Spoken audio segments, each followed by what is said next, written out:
Subscribe to take your place in this universe full of science fiction and horror stories, and go after the unknown, because some truths are hidden in the dark.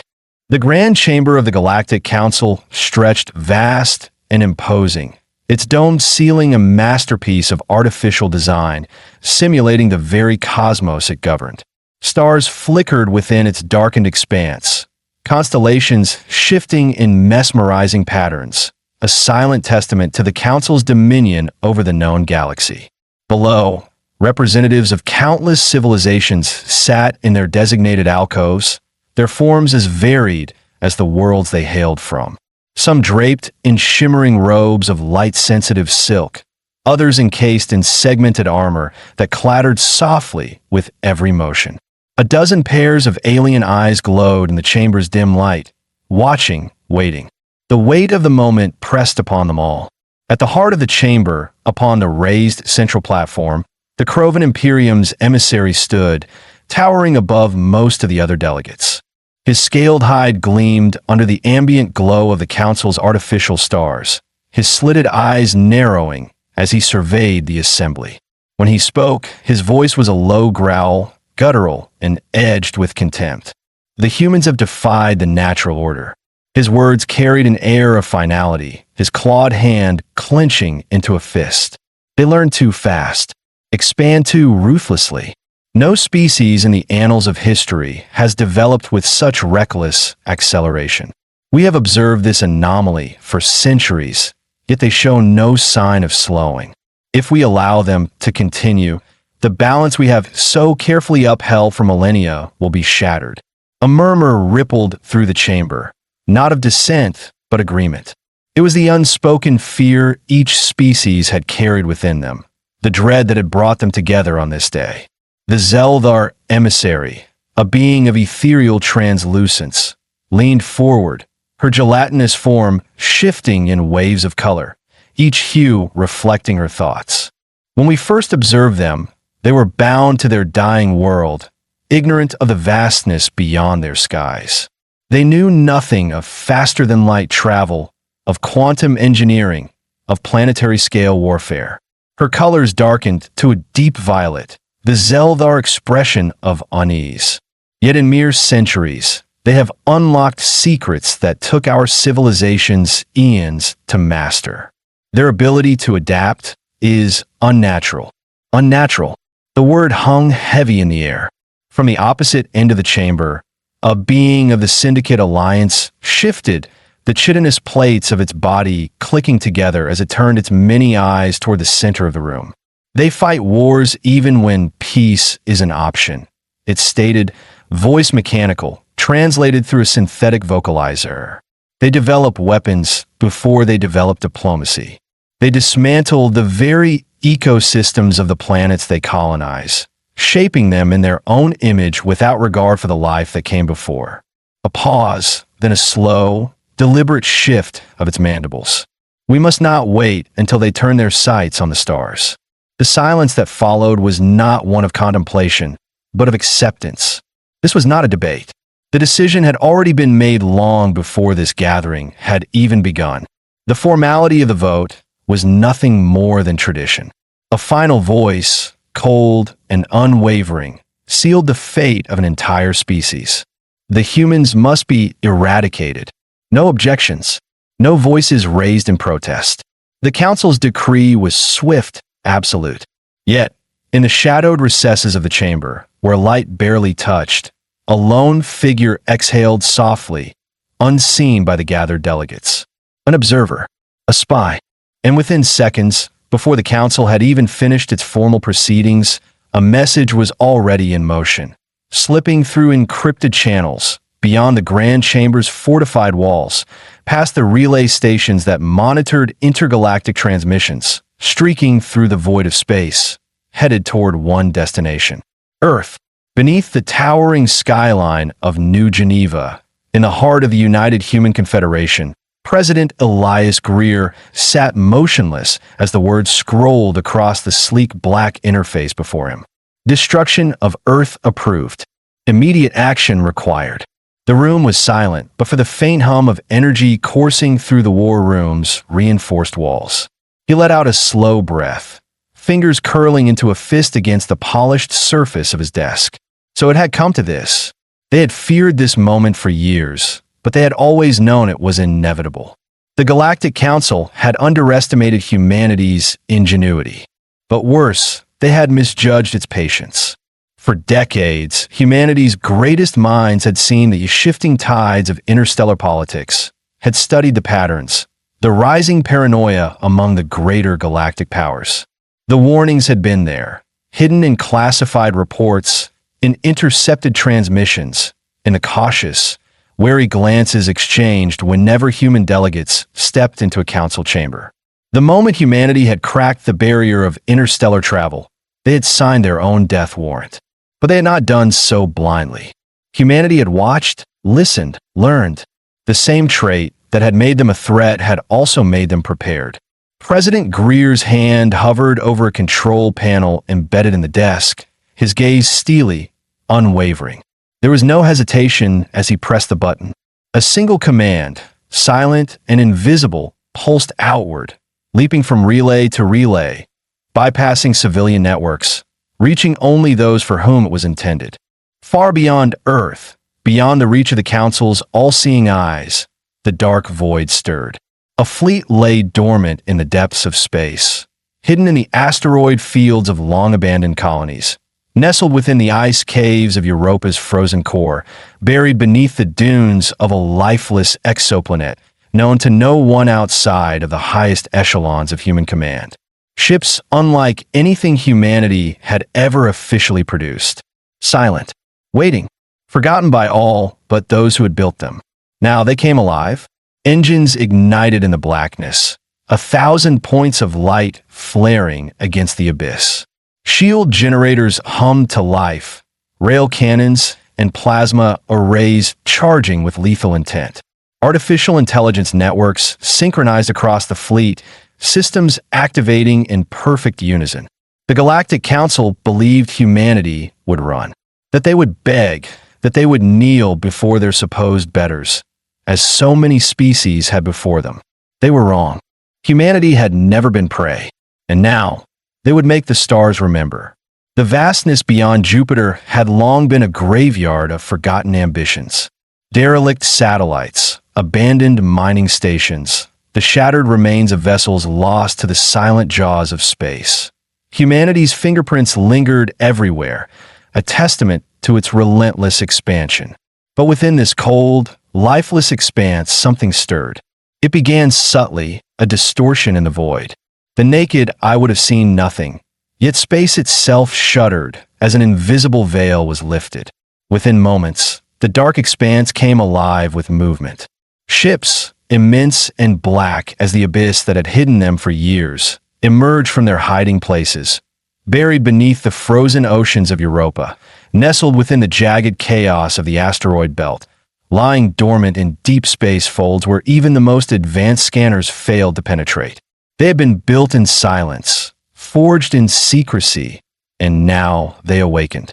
Aboard the Vanguard, Admiral Catherine Sato stood motionless before the vast viewport, hands clasped behind her back. The bridge hummed with subdued urgency. Officers moving between consoles, data feeds streaming over their heads in cascading lines of light. But beyond the glass, her fleet stretched across the void, a silent army preparing for a war that had been decided before they ever left Earth. She had seen many battles, from the corporate wars of Mars to the first desperate skirmishes with hostile colonies in the outer systems. She had commanded ships in conflicts where humanity fought itself, bleeding out into the cold as rival factions vied for control. Those wars had been vicious, but they had been familiar, predictable. This was something else entirely. Fleet-wide systems check complete. Captain Elias Wren's voice was steady, efficient. He stood a few feet away, his dark eyes moving across the projected readouts that hovered before him. He was a man of quiet intensity, never wasting a word more than necessary. Sato gave a small nod. Status of the Peregrine? Wren shifted, the briefest hesitation in his stance before he answered. Voss has completed the transmission. Final intelligence package received. Sato exhaled, her eyes flickering to the encrypted file now waiting on her display.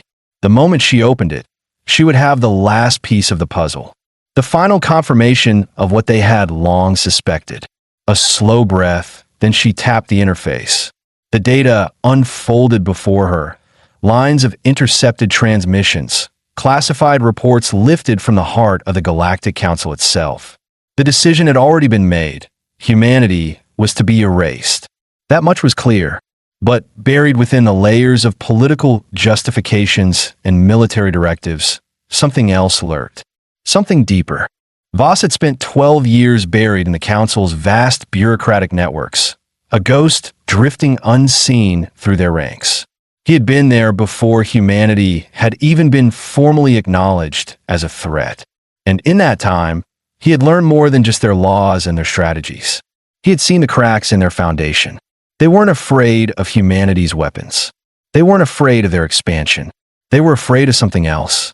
Sato's eyes moved over the fragmented logs, the redacted files where entire sections had been erased, leaving only echoes of meaning behind. There were mentions of anomalies, human settlements that should not have existed, ruins on worlds humanity had never touched, yet bore inscriptions in their oldest languages. Artifacts with genetic markers, markers that matched those of Earth's people, yet predated their recorded history by tens of thousands of years. She felt a slow chill settle in her bones. For centuries, the Council had observed humanity, waiting for the moment they might become a threat. But at some point, the observation had shifted. It was no longer just about their technological progress, their military advancements. It had become something else, an investigation. And now, they had reached a conclusion, one that had led them to a single, irreversible decision: extermination. She turned sharply, her voice low. They weren't just watching us. They were studying us. Ren frowned, his attention snapping to her. Studying us how? She gestured toward the data stream. They found something, traces of us in places we've never been. The kind of evidence you don't just stumble upon. Ren's expression darkened as he absorbed the implications. They think we've been here before. Sato's fingers tightened around the edge of the console. Or something like us. For the first time in years, she felt uncertainty creep into the edges of her resolve. She had always believed this war would come, that humanity's refusal to bow to the galactic order would eventually spark the wrath of those who saw themselves as rulers of the stars. But this was different.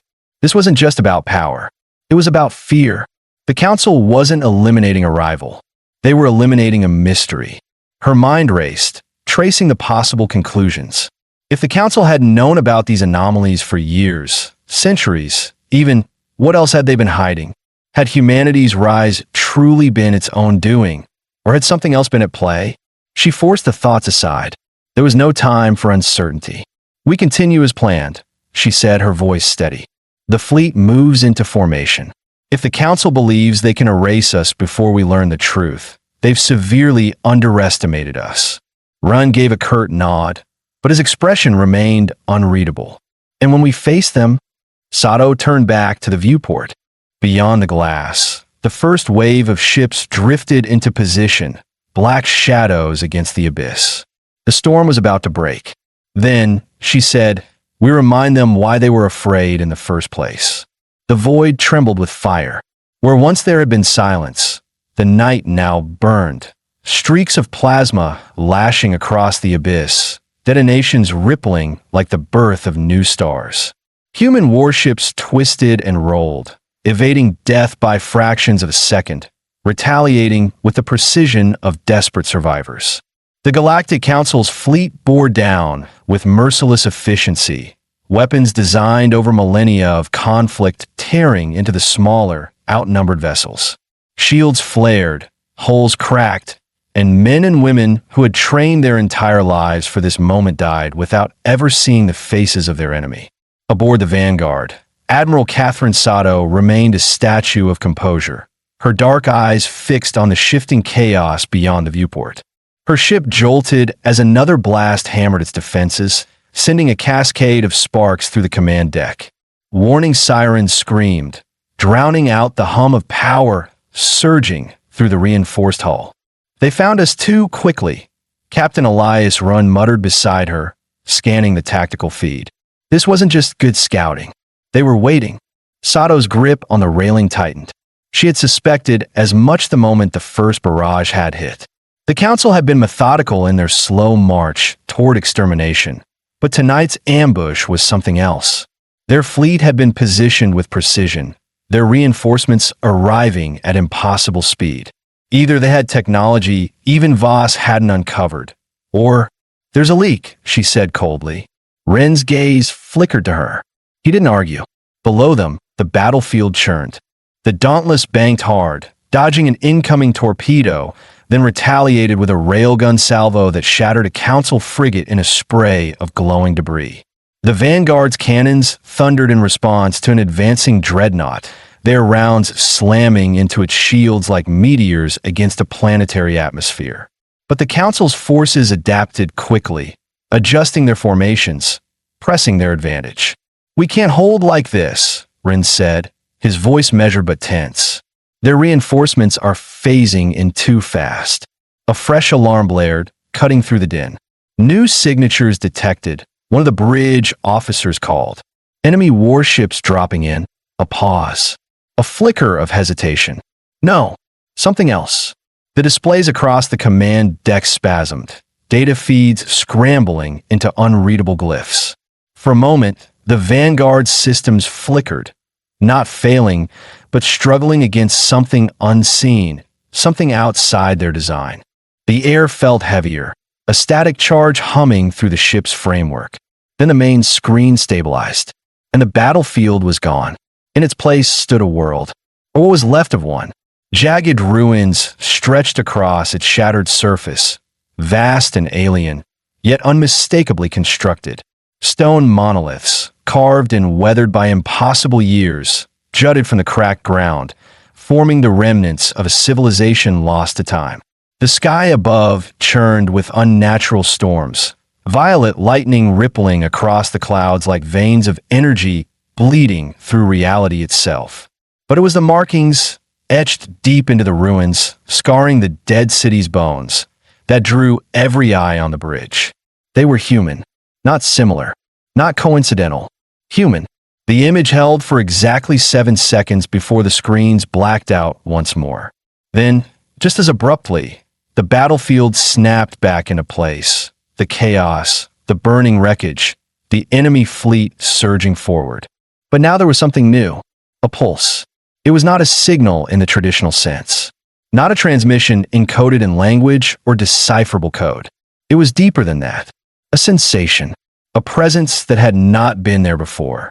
Coordinates flashed onto the NAV display. The ruined world, whoever had sent it, wanted them to come. Sato exhaled slowly. That wasn't a malfunction. Ren's hands hovered over the console, his expression carefully controlled. Someone just hijacked our systems mid-battle. That shouldn't be possible. And yet, the battle still raged. They were still outnumbered. But in that moment, something had shifted. "This war isn't what we thought it was," Ren said quietly. Sato turned toward the viewport, her gaze locking onto the Council fleet, pushing toward them with mechanical determination. The enemy wasn't slowing. They weren't reacting to the anomaly. They didn't even seem to acknowledge it had happened, because they already knew. Her pulse steadied. Her decision had already been made. "We break through," she said. "Plot a course for those coordinates." Ren hesitated just for a second. "You want to take the fleet?" "We didn't build this fleet to die in the first battle," Sato cut in. "We built it to win a war. And that means knowing what the Council is trying so hard to bury." She turned back to the crew, voice firm, unwavering. "Prepare for a full offensive push. We open a path, and we leave no ships standing in our way." Because now, more than ever, they needed to know the truth. The silence after battle was always the loudest. On the bridge of the Vanguard, the air felt thick with something unspoken. The screams of alarms had faded, the shudder of impacts had ceased, but the weight of what had just occurred pressed against the crew like an unseen force. The Galactic Council's fleet had been relentless, its reinforcements appearing like specters from the void. And yet, Against all odds, humanity's fleet had broken through. Admiral Catherine Sato stood at the center of the bridge, one hand still gripping the railing. Her knuckles were white, but her voice remained steady. Damage report. Shields at 38%. An officer answered. Hull integrity is holding, but the Dauntless took heavy damage. The Peregrine reports minor casualties. And the enemy? Captain Elias Runn leaned over the tactical display, eyes scanning the wreckage left in their wake. We crippled 2 of their battlecruisers and destroyed at least a dozen smaller ships. But they let us go. Sato turned to him sharply. They let us go? Rin nodded, his jaw tightening. They could have pursued. They had the numbers, the firepower. Instead, they held their position as soon as we broke formation, as if they weren't interested in stopping us. A chill crept along Sato's spine. The Council had been desperate to exterminate humanity, had spent years maneuvering them into a corner. And now, at the first real opportunity to crush them, they had simply stopped. She turned to the forward viewport, where the void stretched endlessly ahead. Beyond it, at the coordinates burned into their systems, an unknown world awaited. The ruins, the human symbols, the message from an unknown sender. We need answers, she said. How long until we reach the planet? A navigator responded instantly. 14 hours at current speed. Sato nodded. Set a course. Full alert. If the Council isn't following us, it's because they don't need to. Rin crossed his arms. You think they expect us to go there? I think they want us to. For a long moment, neither spoke.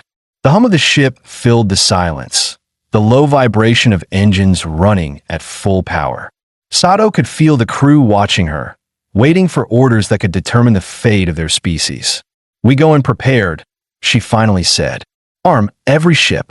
Full combat readiness. Whatever's down there, it's worth killing over. Rin studied her carefully. Or dying over. She met his gaze, unflinching. Not today. The planet loomed ahead, a sphere of jagged landscapes and swirling violet storms. It was ancient, lifeless, its surface scarred by time and cataclysm. As the fleet dropped from FDL speed, a heavy silence settled over the bridge. Sato stared at the view before them. Scan the surface. Look for any structures, energy readings, anything out of place. The sensors took only seconds to return results. What they found sent a ripple of unease through the bridge. Confirmed ruins across multiple locations, the officer reported. But Admiral, there's something else. A signal, deep beneath the surface. Sato's brow furrowed. Defined signal. It's old. Thousands of years, at least. But it's broadcasting. Faintly. Repeating the same sequence. She felt Rin shift beside her. Can we decode it? The officer hesitated, fingers moving rapidly over the console. Then his breath caught. It's in an old Terran dialect. Sato's pulse quickened. Put it through. A crackle of static filled the bridge. At first, it was incomprehensible. Fragments of distortion, garbled echoes of a voice long dead. Then, slowly, words emerged. To any who remain, to any who can hear this, they are not what they claim to be. We were here before, and we will be here again. The recording ended. A heavy silence fell over the bridge. No one moved. Rin exhaled sharply. That wasn't alien. No, Sato's voice was barely above a whisper. That was human. Her mind raced. A signal thousands of years old, in an Earth dialect predating modern civilization. A message buried beneath ruins that should not have existed. And the Council, waiting in the dark, content to let them come here, as if this was all part of a design they had no control over. This war, she murmured, more to herself than anyone else, isn't about humanity's future. Rin's voice was grim. It's about its past. Sato forced herself to focus. Prep an expedition team. I want boots on the ground in 1 hour. Rin hesitated. If we go down there, we might not like what we find. Sato turned from the viewport, her expression unreadable. We don't have to like it. We just have to know. The dropped ship trembled as it pierced the upper atmosphere, its hull streaking with friction-heated turbulence. Clouds roiled outside the viewport, churning violet against the black void above. The planet's gravity clutched at them, dragging them downward with a force that felt almost possessive. Inside the cabin, Admiral Catherine Sato remained still, hands resting on her harness as the team strapped in around her.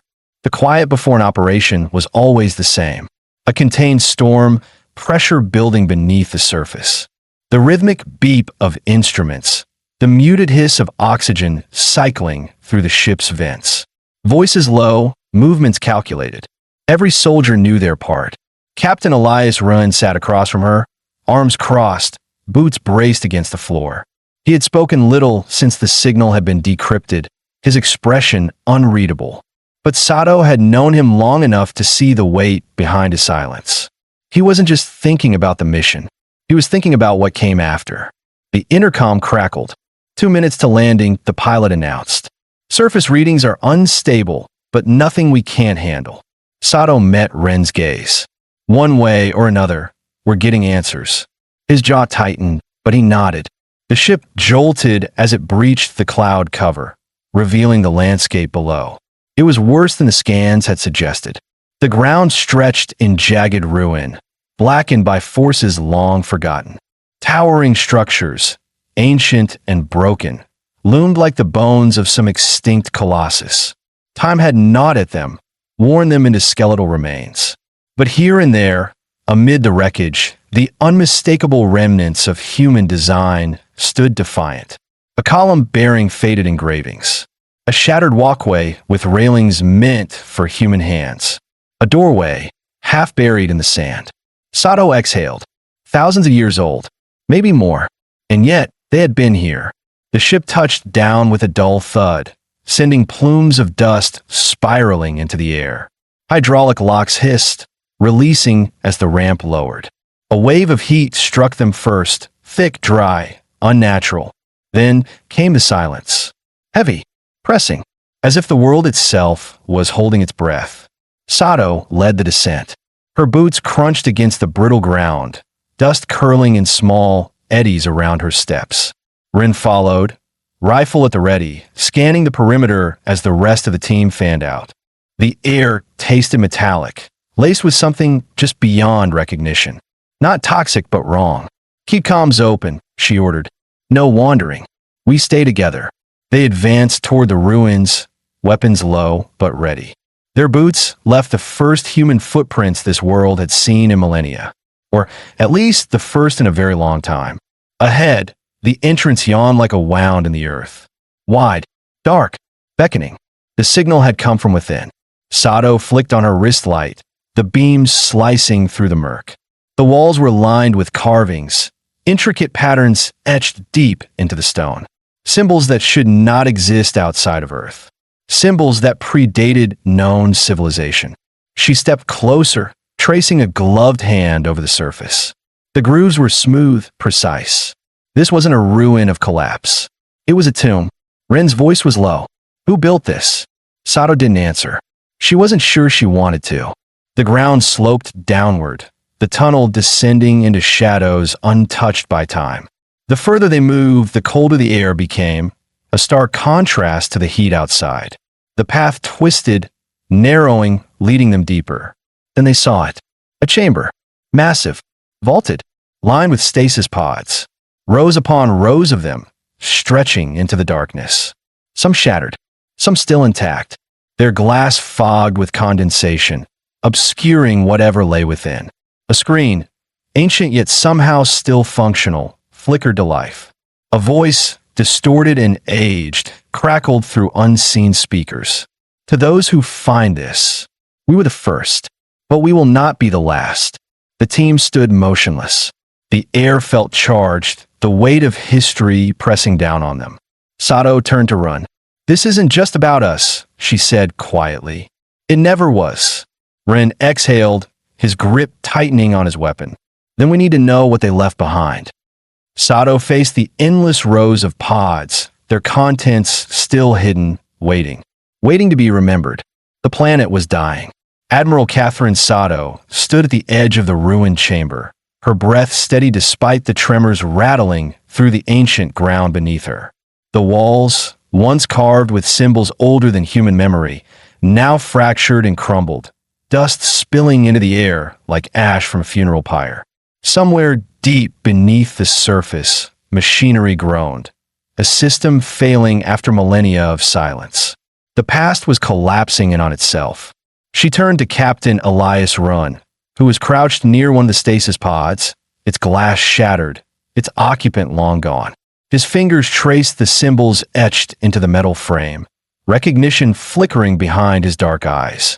"This language," he muttered, "it isn't just similar to ours. It is ours."